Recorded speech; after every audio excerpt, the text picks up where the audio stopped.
Hi, I'm Chris VOSS, and I'm the author of Never Split the Difference, Negotiating as If Your Life Depended on It. I'm a former FBI hostage negotiator. I'm helping people get better in business negotiations, and I'm one of the passionate few.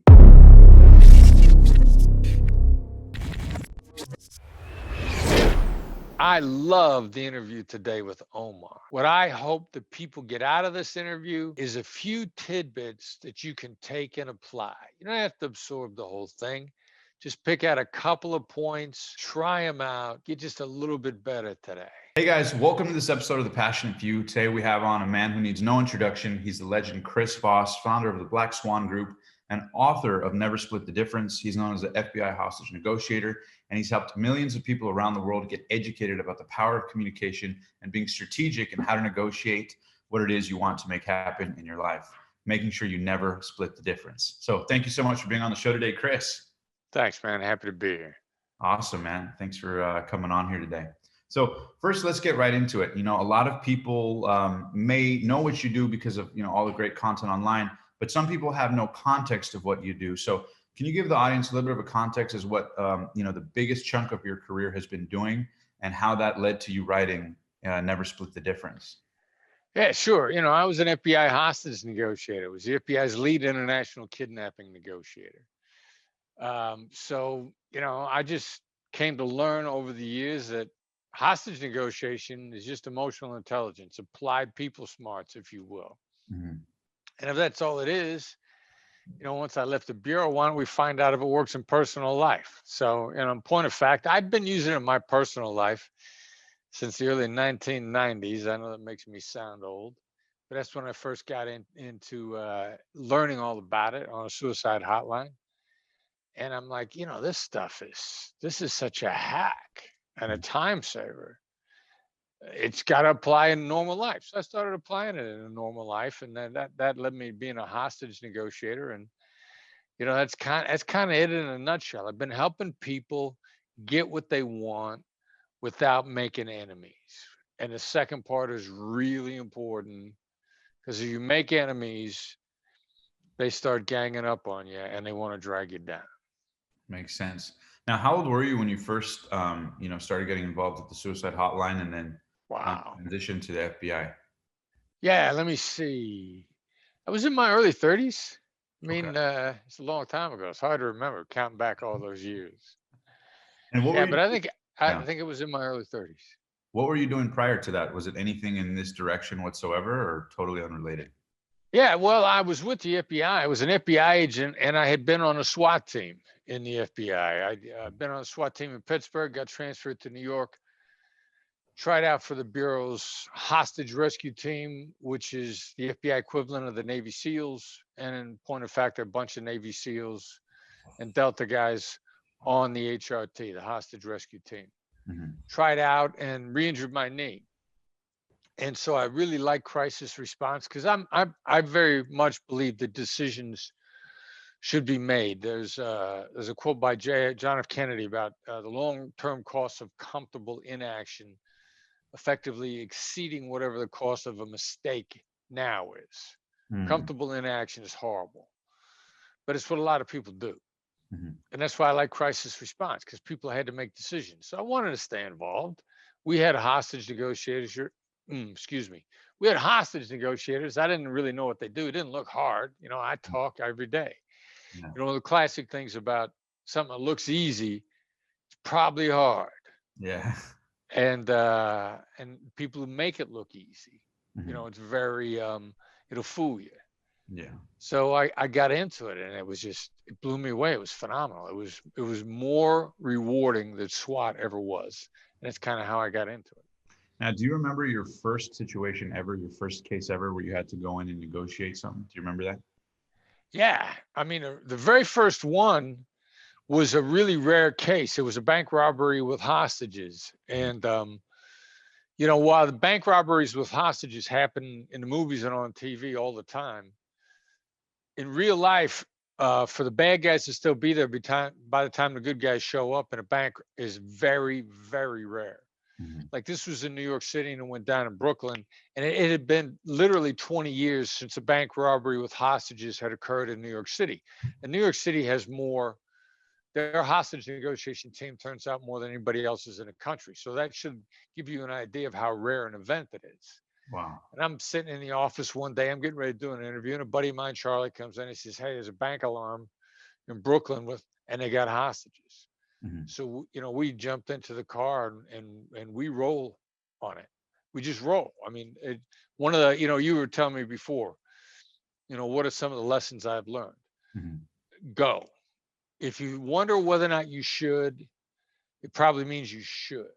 Mhm. So if you wonder whether or not you should respond, you should step up, you should. Mhm. And, we didn't wait to be called to that bank. We went. And thank God we did. We showed up early.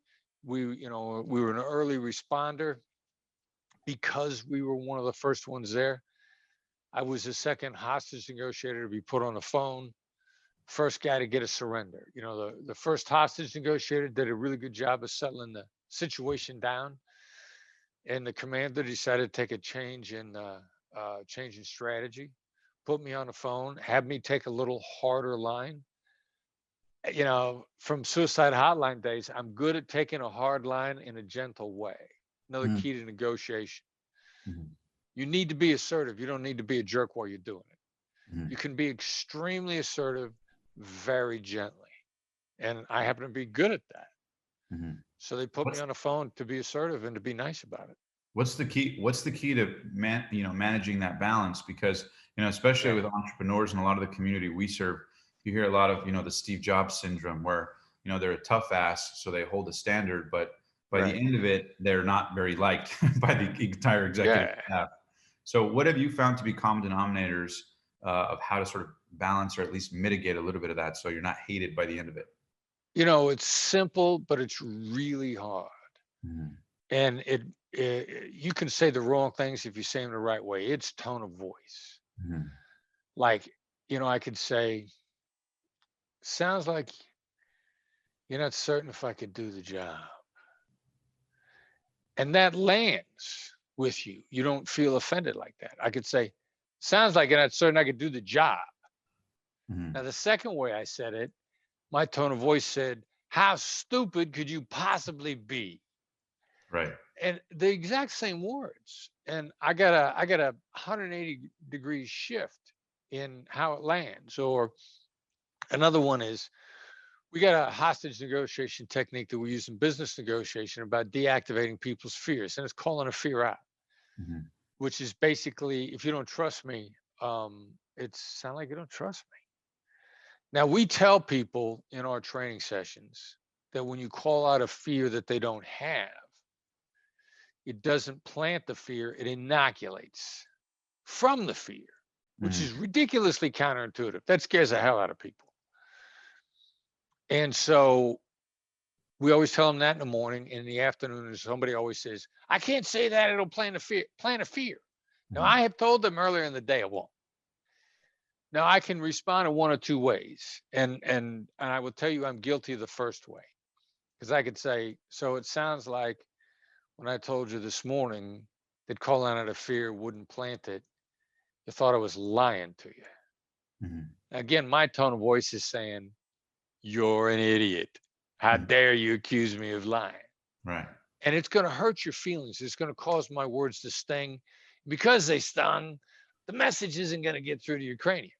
Right. But I could say same words. Sounds like when I told you this morning, planting a negative, you thought I was lying to you?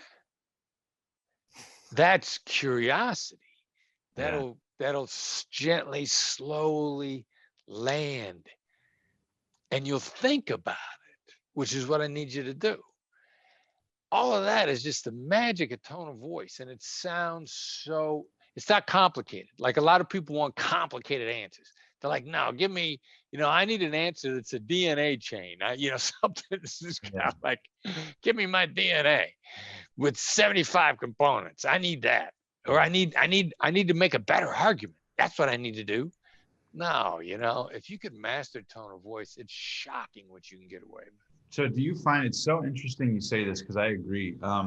Do you find that in your field of experience that it's more about the energy exchange than it is the actual words, and the words are just an excuse to frame the energy exchange, if you will, and the energy does more of the strategic, I guess, convincing than does the actual literal word.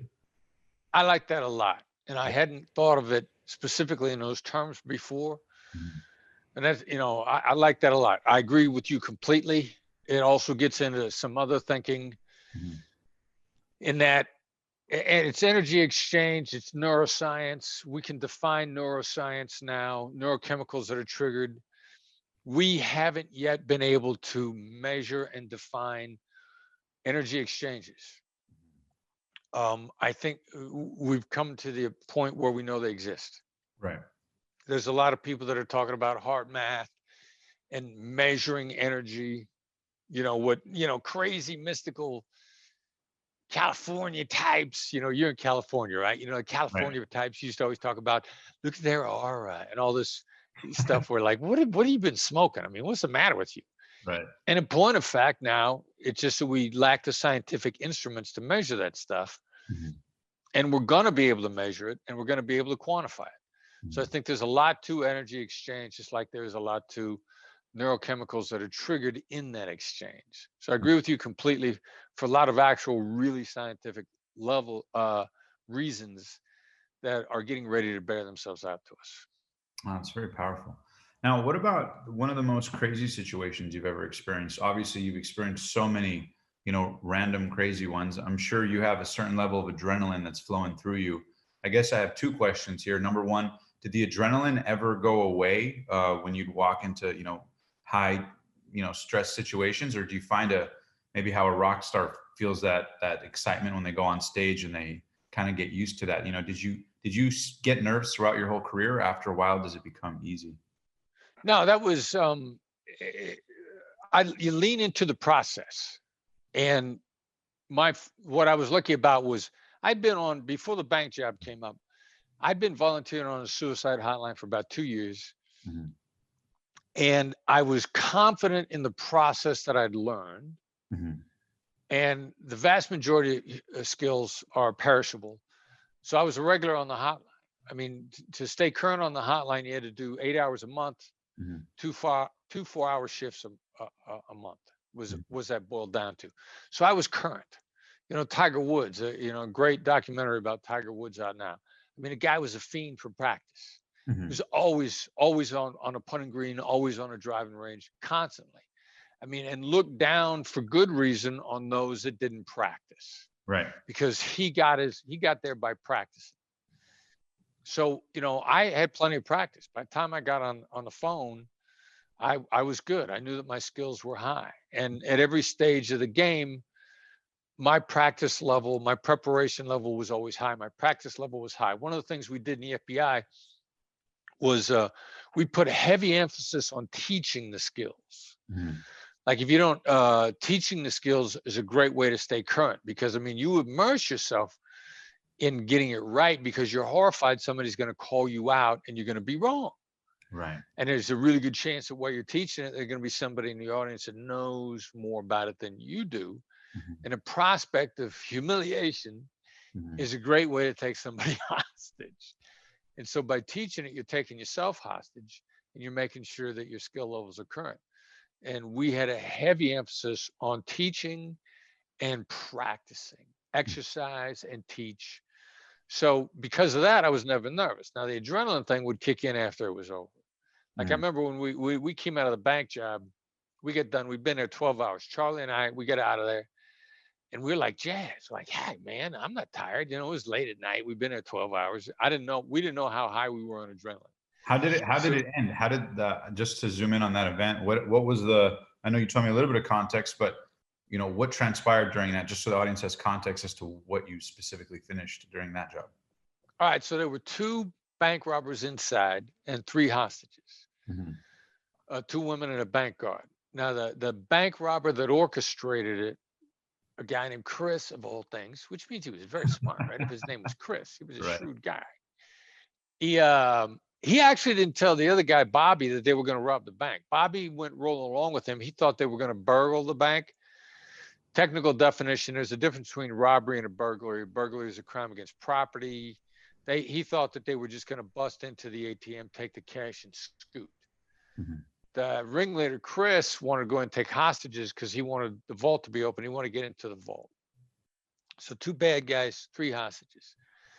Chris, manipulative dude, even when he was cooperating, was doing stuff that we didn't expect him to do. Like, we got a bank robber to come out. We're trying to get Chris to come out in order to gain the upper hand. He actually lets a hostage go. Very smart move. You got multiple hostages. A real smart move to buy time is to let one go, Mhm. because the police are not coming in the door while you're releasing hostages. It's a great way to keep the police from assaulting the building. Mhm. So he's, no matter what, even when we got the upper hand, he's going sideways on us. So basically, he lets 2 females go. The 2 females, he lets them go, one, several hours apart. Now it's him or the bank guard, a guy in his 60s. Mhm. And so we're trying to get him to let the bank guard go. And this guy, Chris, I mean, just to the very last minute, he's not going to cooperate. He agrees to come out in spite of us. Like, it's the only thing he could left for him to do that's not cooperative without getting himself killed. Mhm.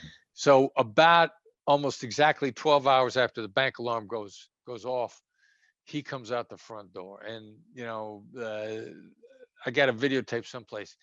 Guy, from the very moment he's coming out and he's looking around, and you can tell that he's looking for an opening. Yeah, until the cuffs are on him, this dude is holding out hope that he could get away. Yeah. And SWAT guys came up, cuffed him up, and that was it. We had him. And that was your first day on the job. Well, it was my first job, if you will, Yeah. vernacular. PD, they always talked about a hostage negotiation scenario being a quote, a job, the NYPD vernacular, which we adopted while we were there. So Mhm. that was my first real live hostage situation. I'd been a negotiator actually for about 1.5 years at that point in time. Wow. Wow. Wow. Wow. All right. So then you walk out, the adrenaline kicks in, and then what happens? You guys go celebrate, have drinks, or what? Yeah, me and Charlie, we're feeling good. We get a local bar that we like, and so and they know us, and so and plus we get time, we can go catch it on the news. We're out of there by 9 p.m. There's 10 o'clock news. We go, let's go watch us on the news. And I remember, we roll into this bar. We can't wait for the story. We're all excited, Mhm. because that's going to be us on the TV. And other people in the bar ain't going to know that it was us that just did that. We're all excited. And I can remember, knocking down a couple of drinks, waiting for this to come on. And I'm thinking, like, I got no idea how high on adrenaline I am. And I'm thinking that, they're not putting any booze in our drinks. There's these are watered down. They're giving us iced tea here. I don't know what's going on. Yeah. So, we slammed down a couple of drinks, and, like, I don't know what, we gotta have a word with the bartender.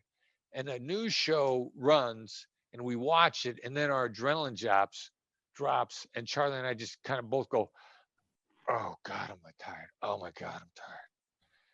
I gotta get home. I can't stop. The post adrenaline low. Yeah.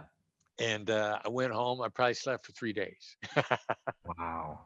And then what about the most like, I guess, stressful or tense event? Do you have one in particular that you remember over your entire career that was particularly like a holy shit type of thing, where just for whatever reason stakes were high, it was intense, and maybe it really tested your skills at that level? I mean, anyone in particular, or Nah, no? they all get that way. I mean, it's Yeah. a boiling frog analogy.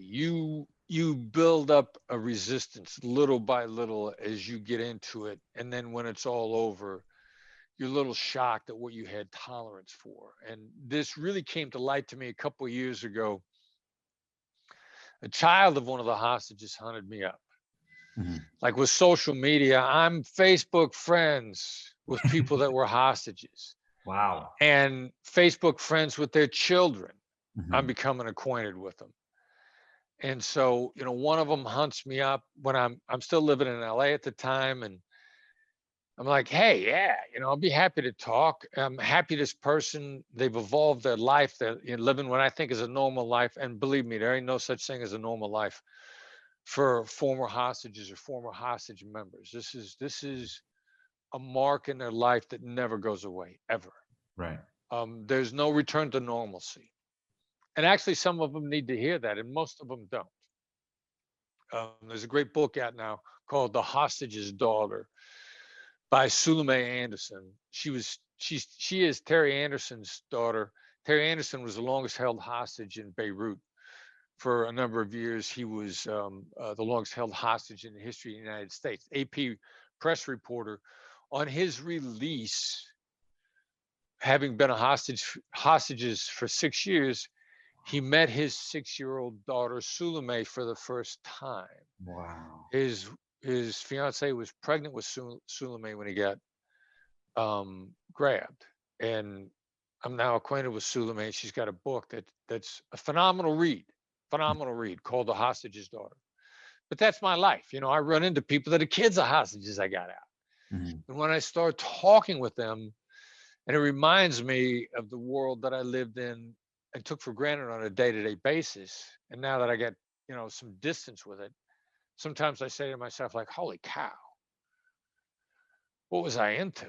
I mean, I took this for granted. I live this every day.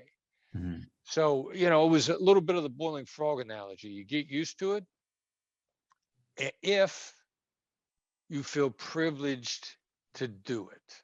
Mm-hmm. And to me, it was always a privilege to try to help somebody out of a bad situation. Mm-hmm. Wow, man, what a career. I want to ask about the toll it may have taken on your personal life. I'm curious because made me more fun to be around. because I gotta ask, because the average person, when you go out to a bar or hang out with friends or maybe go on a date or whatever it was, I can't imagine that it was easy for you to relate to others who went to work, clocked in, were mad at their boss when you just, negotiated hostages in a life or death, situation. I mean, or did you find yourself kind of socializing more with people who were in the bureau or in this, part of the department that kind of were in it too? I mean, how did it affect you personally in your regular? The reverse was true. Mm-hmm. Like if you're working on emotional intelligence and developing rapport and building relationships for a living, Mm-hmm. which is what being a hostage negotiator is, and developing it coming from a good place where you're trying to help people and not exploit them. Like, you can relate to anybody. Mm-hmm. The problem is they can't relate to you. Mm-hmm. And I Yeah. because they're like intimidated, they're scared, they feel it's not my fault. I'm out with a couple of female friends of mine one night, and we're just talking about what we did, and I'm like, yeah, this is kidnapping. I was working a day, and one of them looked at the other and goes like, what did you do today? And I'm like, people would feel bad about it, or like, one of my favorite stories, I worked a case. A guy gets held in Iraq, Roy Hallams. Roy's got a book out now too. Roy is, I mean, he just went through, he lived. He's got some stories that made my jaw drop. Mm-hmm. He's got a story that stopped the president of the United States in his tracks. He visits the White House. He goes into the Oval Office. He tells George W. Bush one of the stories, and Bush is just like, stunned. George W. Bush, regardless of what you think of him as a politician, decent human being, genuinely cared about the hostages, which is why Roy gets invited in. So Roy gets out. Here's the hard part about, what am I babbling on about? How hard it is for people to relate to you. Roy tells me the story. He gets out and he gets introduced to this guy in a bar. And the guy that does the introduction says, yeah, this is Roy. He was kidnapped in Iraq. He was held for a year in a hole under a house. Mm-hmm. And the guy, all of us want to relate common ground. The guy says, I was once in jail for a weekend. Yeah, like they're close, huh? Like he can relate, yeah. Yeah.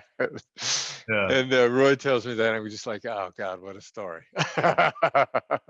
Now, how many times? I'm so curious. How many times have you been out with friends or in a situation where maybe people are trying to figure out where to eat or a decision to make or whatever, and because of your, skill, profession, obviously your body of work over all these years, do people, I guess, do people have their walls up because they think you're going to manipulate them? You're not inner circle per se, but have you found that to be the case too, where people are kind of looking for what you're strategically trying to say, since you kind of spend a lot of your time? You're like a magician who's taught his tricks. So how do you, I guess, mitigate that, or how do you come across as like, hi guys, I'm not going to manipulate you. I just, you strategically communicate your point. How do you integrate those skills without alarming off red flags from people who know what you do?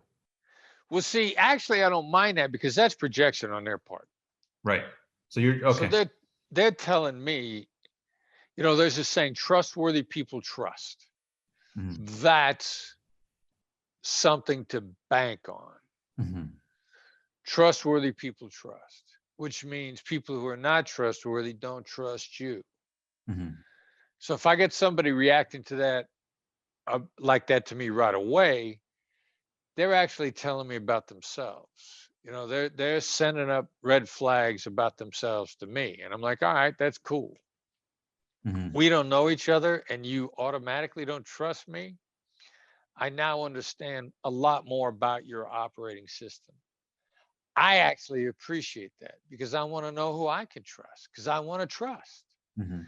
And so, people that have no issue with me or are not afraid to let me get to know them, cool. You're my kind of person. We share core values. Mhm. We're going to get along well. We're going to go a long way together. Mhm. And this is actually one of the models that my company lives by now in the business world. We want to know who we can trust. Mhm. And we get people all the time, that they call us up and they try to use our skills on us to manipulate us. And I'm like, cool, we don't want to do business with you. Yeah. What you just did was tell me that I can't trust you. Now, if they call us and they're a little afraid and they might say like, oh my God, how do I deal with a hostage negotiator? Mhm. Me or one of my gals, if we can put them at ease quickly, Mhm. cool. Mhm. That's an indicator that they want to have a great relationship. Mhm. I believe that one of the keys, I think, to understanding the world is being able to accept things that are contradictory and simultaneously true. Mhm. And an example of this I read recently, the saying, your parents did hurt you and they did the best they could have done for you. Mhm. Your parents deeply wounded you a number of times and they did the absolute best they could do. If you Mhm. can hold those two things in your brain at the same time, you can stay where you can level yourself out. What am I babbling about now in terms of business? Most people are not for you in a business world. Mhm. In the business world, we believe that there's really only about the maximum of 10% of the people that are out there we want to do business with. Mhm. From 1 to 10%, that's it. And it's an abundant world. Mhm. That 1 to 10% in the United States is at least 3 million people. Mhm. That's a lot of people in the US alone that are for us. I mean, we're going to have trouble getting to all those people, finding them and doing business with them. Globally, if globally there are 7 billion people, Mhm. that's approaching 1 billion people out there Mhm. that we could joyfully be doing business with and making a profit with together and making the world a better place. So simultaneously contradictory concepts. Most people are not for you. That doesn't make them bad. It doesn't make you bad. Mhm. It just means the match isn't there. Mhm. And it's abundant world. If you narrow it down to the people that are for you that will work well with you, there's millions of them. Yeah. If you only have the courage to keep going and find them and not settle. Yeah, and you gotta move on from some people, and it's not a value judgment on them or on you. But yeah, you gotta move on. You gotta move on. Discarding people, if you're a decent human being, you feel bad. Mhm. But also, if you're not for each other, you're holding them back by staying in a relationship, and you're not doing them any favors. Mhm. Excellent. Now, I wanted to zoom in and also get your advice because we have some people who wrote in. We mentioned that we were interviewing you and people were super excited about it on 10 key areas, right? So we want to focus on these 10 areas and just get your quick, I guess, one-liner, or not one-liner, but, a little tangent on how to strategically handle that. Just because a Yeah. lot of the concepts you teach are Concise. awesome. But yeah, put it into like a practical application. So number one is in a dating situation. Say you go out on a date with a woman or, a man or whatever, and you're trying to sort of build rapport and trying to connect with people. Are there core principles, or I guess foundational elements, that you learned in terms of building rapport, building trust, building comfort, that you could kind of condense from the FBI world and kind of give to people on a practical dating type scenario? Is it about comfort first and foremost, to bring down be walls? genuinely interested in them. Mm-hmm. I mean, be genuinely interested in anything they say to you. Ask yourself, what does this mean to them, like on a deeper level? Mm-hmm. And get in there and find it out. Because in dating situations, again, there's a core value issue here. Mm-hmm. Or the core of who they are gonna match up with the core of who you are? And I really just learned this a lot more probably about 3 years ago. We took on a business coach, because being from the government, I didn't know how to run a business. And point the fact, nobody coming out of the government knows how to run a business. I'm here to tell you. I mean, a lot of people in business don't know how to run businesses, but nobody coming out of the government does. Nobody. And so this business coach, is like, all right, we're going to spend time on our core values. And I remember saying, like, how's that going to help? Because core values: work hard, don't lie, cooperate. I mean, how much more obvious can it be? He's like, no. And then he said something that made a lot of sense to us. He says, you'll find that all of your relationships, whether they be personal or business, all of them will break down over core value issues. All of them. And then as we got more into it and I began to look at issues in the past, business and professional, personal and professional, I was like, yeah, wow, 1,000%. Like, I got interviewed on another, one other time, this guy says, is there an ex Mrs. Voss? How much of a negotiator could you be if you're divorced? Right. And I said, of course there is. And I said, but it was core value issues. I didn't know it at the time. No bad on me, no bad on her. Right. The fact that, it didn't work out between the two of us just meant we had some fundamental philosophies about life that were different. And she was as entitled to those as I was. Mm-hmm. So your question started, you in a dating situation. Listen for some core value. Find out what makes them tick.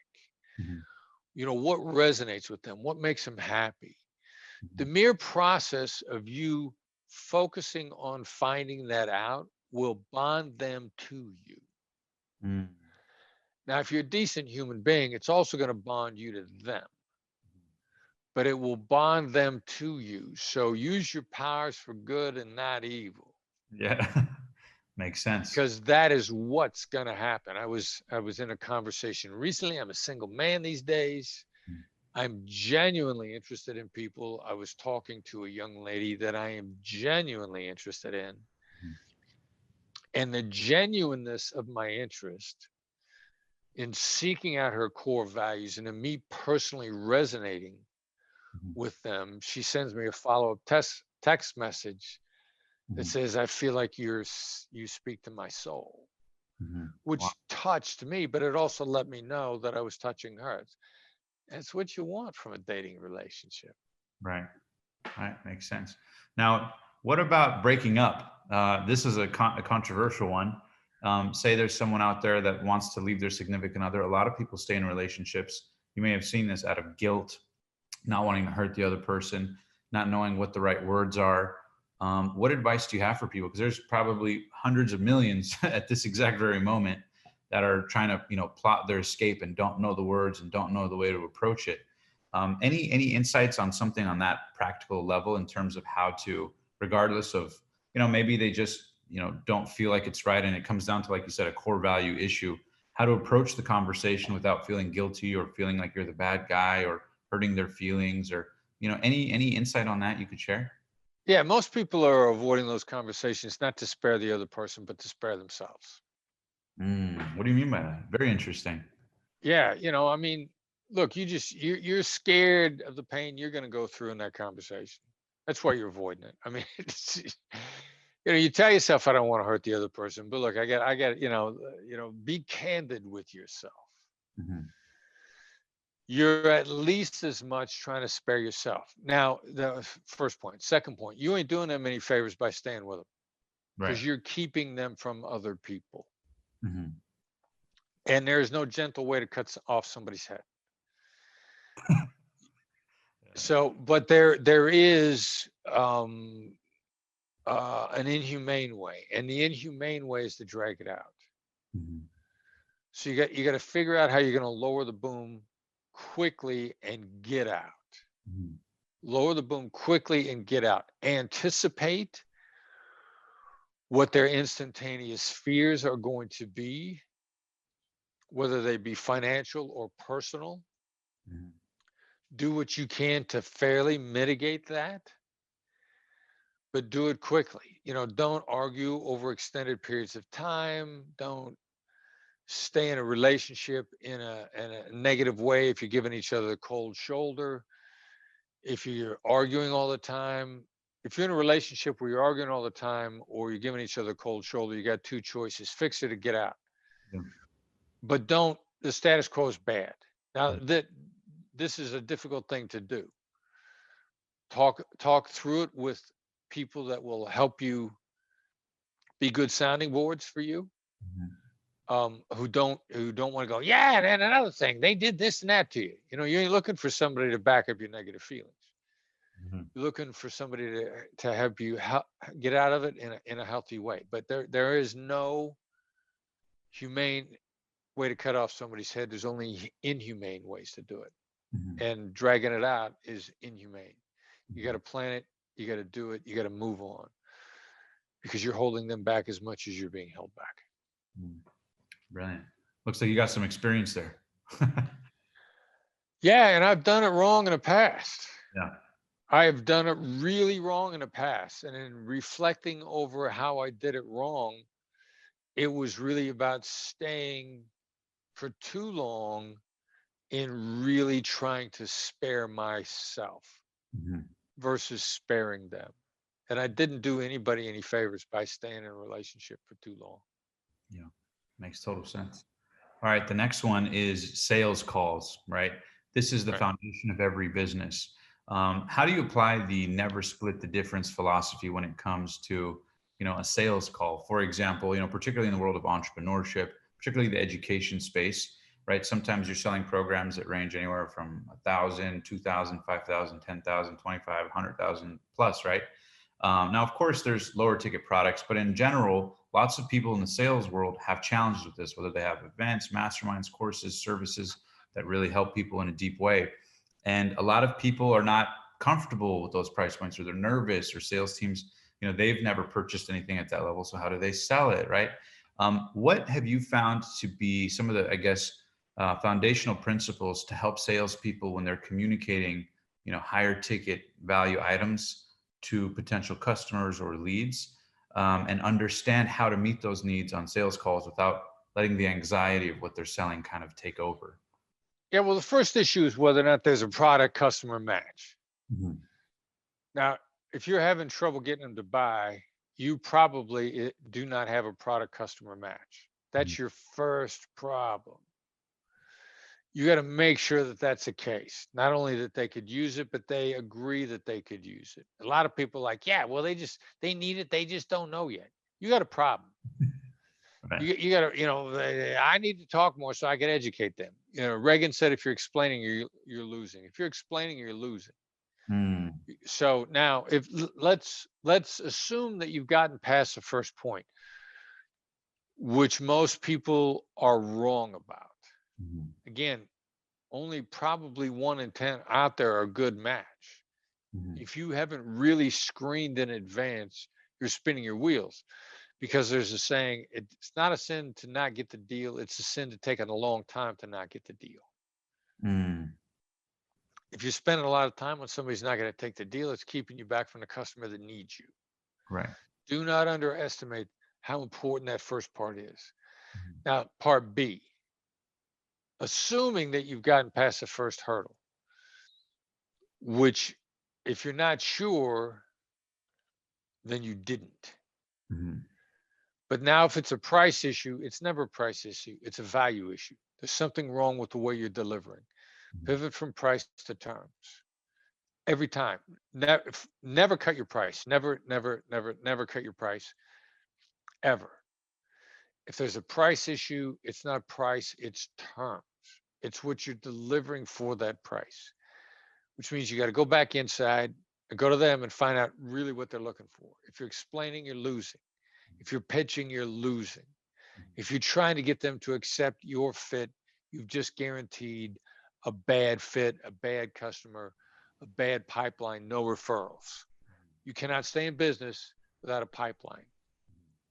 Do the work up front to get the fit right, build your pipeline, be long-term successful. So if again, all salespeople want to talk about price, it ain't price, it's value.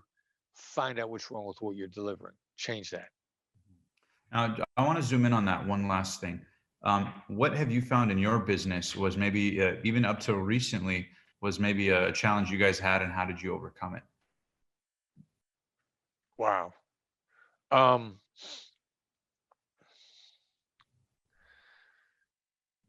tailoring a proper delivery to the market, Mhm. and proper delivery is going to be in terms of um, frequency of interaction, duration of interaction. Mhm. With online delivery, there's so much experimentation going on Mhm. because we used to deliver in person. It was immersion, the whole energy exchange, all that stuff, Mhm. which gives you the advantages. And we had a remarkably successful in-person one-day events, remarkably successful two-day events that we were just getting started with when the pandemic hit, Mhm. and have been working to recreate the two-day event, which there's a really good chance now that somebody showed us a completely different model. Mhm. Instead of spreading it out the two-day and spreading it out over 3 day, chunking it down into even smaller chunks and making it delivering it over 7 weeks. Mhm. So for us, what's the best learning model? What's the best digestion point Mhm. so that the people that we're dealing with get it and move forward? And we're still experimenting with that challenge, very much so. And consequently, discovering stuff that we never imagined. Mhm. I mean, you got to get out there and make mistakes. Data improves design, Mhm. and your mistakes are going to lead you to better things. You got to be willing to be wrong. You got to be willing to be screw up. You got to be willing to have a bad price delivery combination Mhm. and be disappointed in the outcome because other stuff came up. And we're finding ourselves very much in that position now and having a ball. Mhm. Experimenting, right? Having fun Yeah. experimenting. Yeah, Yeah. makes total sense. Now, what about? I love this line, and I read your book. I've read your book. I've listened to it on the audiobook. I've consumed your book in every direction. One of the things that I was fascinated about in studying some of your interviews, you talk about this concept of anytime someone says, "Hey, I have a win-win deal for you," that's usually a red flag. Uh, so, which is funny because I used to actually in negotiations say, "Hey, I want to come up with something win-win." And then after I heard you say that, I'm like, oh shit, I don't, I don't want to raise people's alarm bells. But maybe it was a subconscious thing. But generally speaking, what are some red flags to look out for when, whatever, negotiating for a car, which I just did and was a pain, to negotiating for anything that people are meaningful or significantly large purchases or doing business deals. What's language to look out for that you'd recommend for people to kind of be aware of in terms of saying win-win or whatever it is? Yeah. Well, the problem with the win-win terminology is the people that are looking to cut your throat have learned it's a great way to get you to drop your guard. Yeah. And I've had him tell me that over and over and over. And every time I pointed it out to a shark, they're like, yeah, yeah. Like we're in one company, we're teaching, and a guy who's made it a point to not be in the training walks up to me at lunch Mhm. and he says, I hear you're against splitting the difference. He says, I can tell you something. I split the difference, make deals all the time. He says, so what's your problem with splitting the difference? Mhm. And I said, well, in point of fact, what's the sharks? It's a lie the sharks tell. They say, let's do win-win. Let's split the difference. And then they come in with a price that's 10 times higher than what they want in the first place, so they can land on where they wanted to be all along. Mhm. And what it is just a big lie. Yeah. And, they get a sheepish look on their face and they're like, yeah, that's what I do. So they're not splitting the difference. It ain't a win-win. They're looking to pick your pocket as fast as they can. Mhm. And the sharks have come to learn that there are a lot of people out there, as soon as they say, hey, let's do a win-win deal. What's the best you could do? And there are a lot of suckers on the other end that lay out everything they could do. Yeah. And now the shark starts to kill them on a price. Mhm. And they just shear them on a regular basis. And that has borne itself out 9 times out of 10. If somebody communicates with us and they say, hey, we love your training. Let's talk about you coming and doing a speech. We'll give you a win-win deal. And then they want me to do it for free. Or when I Yeah. was living in LA, like my speaking fee is high. Mhm. My speaking fee is competitive with almost anybody's. Mhm.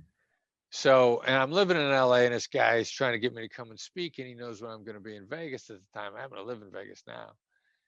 And so he tries to arrange for me to make a speech at 10% of my rate. Mhm. And he's like, well, you're going to be in Vegas anyway. And it's going to be the same time frame that you're there. He says, all you got to do is walk across the street, stop in with us for an hour on your way to the airport. You're going to make $1,000 an hour. Wants to pay me $1,000 for the talk. Yeah. That ain't nowhere near what we charge. Right. He says, why wouldn't you work for $1,000 an hour? And he started this all with this win-win. I see that as a win-win for you.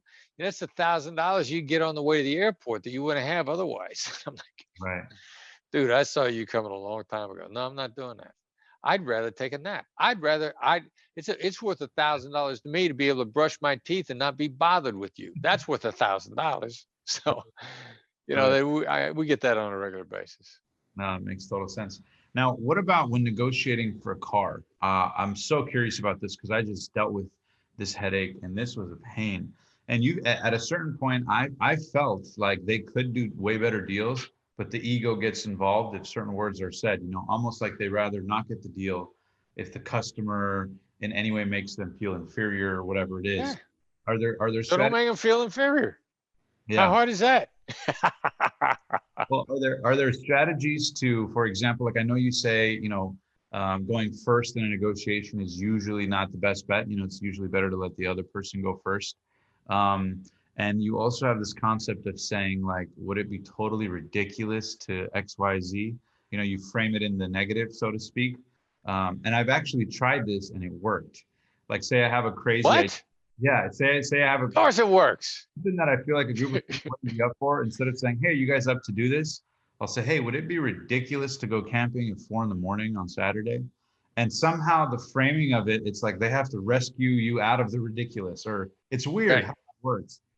But or you come from such a humble place, or I'm not quite sure what it is, but I Yeah. guess what strategies or insights do you have on why that works, or why humans are wired that way psychologically?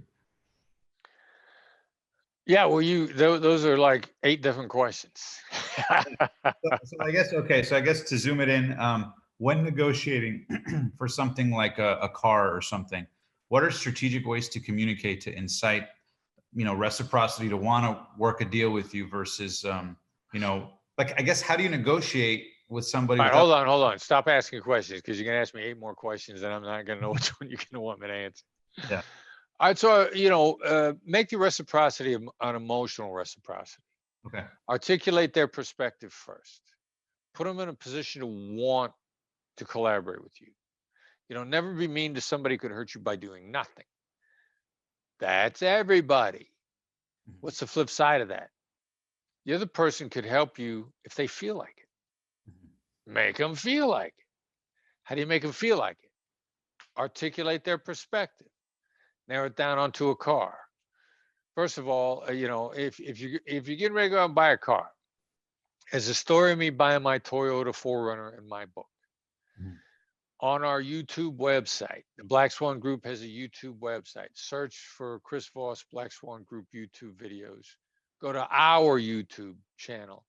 A lot of other people have my videos on it. You know, they copied it or they copied the ideas. We have several car buying videos on a channel. Everyone takes the same approach. It gets you the best deal every time. What's the car salesman going to say to you? The car salesman is going to say to you, this is a beautiful vehicle. You love this vehicle. This vehicle fits everything that you're looking for. When I bought my Toyota 4Runner, I said, this is a beautiful vehicle. I love it. It's worth more than what you're asking me for. I can't find another one like it anywhere. All of those things were true, literally and figuratively. I was in love with this 4Runner. Sexiest color I ever saw in my life. Totally smitten by it. Couldn't reproduce it, find it anywhere else in a DC metro area. How did I know? I went to every Toyota dealership in the area. I knew this was a one-of-a-kind, beautiful vehicle that I was in love with. And I effectively said, this is a one-of-a-kind, beautiful vehicle that I am in love with. And then I said, I'm so embarrassed. How am I supposed to pay that? And then I shut up. I let him do all the work. They came all the way down to my price. And I repeated that same scenario because the guy started bargaining himself down. So it was $36,000 to begin with. You know, he ran in the back. He came back with another offer, 34.5. I went through my whole routine one more time. This is beautiful. I love it. I'm even more embarrassed now because it was worth the 36 you were asking, and now you're offering it to me for 34.5. That's an even better deal. It's insane how nice you are being to me. And I said, I feel so bad. I feel horrible. How am I supposed to pay that? Mhm. He had nothing left to say because I said everything he was going to say. So he went back, got me a lower offer. Now I'm even more embarrassed. Oh my God, I can't believe how nice you're being to me. I kept repeating and saying the same thing over and over and over again until I got down to the price that I'd already quoted, and we made the deal. Articulate their point of view. Don't be afraid of it. Say it out loud. And then if you have to say, how am I supposed to do that? That's when you say, how am I supposed to do that? Give them a chance to bring the deal to you. It sounds like it would never work. Don't take my word for it. If you don't do it, you know it won't work. Mhm. Go out and try it. I double dog dare you. And you actually gave him the price initially. So you when you approached the conversation, you say, because you mentioned that you mentioned your price to him and he ended up coming down. So do you start out the conversation in that example where you go, "Hey, I'm really looking for it at this price." That way, it seeds it in their mind, or do you just kind of let them go as far down as they can without? Yeah, no, I you know, you could do it either way. I Mhm. mean, I did what really bothered me about that negotiation was, you know, I swagged a scientific wild ass guess. I'd been in a number of other dealers and I had a feel for what I thought their cost was. Mhm. And so I wanted to come in at their cost. And I saw the sticker and the guy said, and I had thrown out a number that I thought was his cost. And the first time I did my routine, he was gone a long time. And I sat there mad at myself because I thought, this dude's gone too long. I'm going to bring him all the way down to my price. I should have come in lower. Mhm. And when he finally came back out the first time, I knew I was going to walk him all the way down to my price. Mhm. I could have run the scenario without tossing out the price to begin with. Mhm. I had thrown a difference in numbers in another Toyota dealership and had the owner come out on a Toyota that I didn't want. Mhm. I was just practicing. And the owner looked me in the eye and said, if you can find me 6 of those at that price, I'll buy them right now. And I was like, ooh, perfect. I just took, I now know the guy's bottom line. That's a great rule of thumb of how much I should come in below somebody else's price. Mhm. And that's what I used on the one that I wanted to buy. And that's why I threw the number out. You can do it without throwing the number. You don't have to throw a number. Gotcha. And as a matter of fact, point of fact, you should try it first without throwing a number. Yeah, very smart. How about in terms of, I know you have so much experience teaching people from all walks of life, business. You guys have a diverse clientele, right? Some people are in business, some people are not in business. But I want to ask, what do you find to be, I guess, the area that most people struggle with when it comes to whether they work with you in the Black Swan Group or never, reading your book, Never Split the Difference? What are some of the biggest challenges that people face as it comes to negotiating that you found? I guess the biggest common denominators. It's how coachable they are. Mhm. I mean, if you're coachable, we could get out there with a concept that just seems so far out to you, you're going to be like, that'll never work. But if you're coachable, you're willing to try it. Mhm. When we go into a company, which is why I don't like working with companies, we work with individuals. We don't hustle. We don't market the companies. We market the performers. Mhm. When we go into a company, their sales force, 10% of the people in a room are going to be adamantly against everything we say because they're the bottom performers and they don't want to learn anything new. They're horrified of new ideas. They're horrified that they could get better. They want to tell themselves that they're doing as good as anyone could do. They're against learning. And so those type of people will argue with us, tell us we're wrong, really be disruptive in the training. And and because if there's any camaraderie in that company, then they're going to try and poison a well against us. Those tend to be the biggest problems, which is why we don't market the companies. We market the high performing individuals. Any given company has a bell curve. They have top level performers, and they have people that a year from now are going to be gone because they're going to be fired. Mhm. That doesn't mean that they don't still feel camaraderie with those people, and consequently will be protective of them if they start to argue with us, and they will argue with us over the concepts. They'll say that'll never work. I know that won't work in my world, and it's on us to not be drawn into that, because then it becomes a downward spiral. I love it. I love it. Well, thank you so much, Chris, for hopping on here.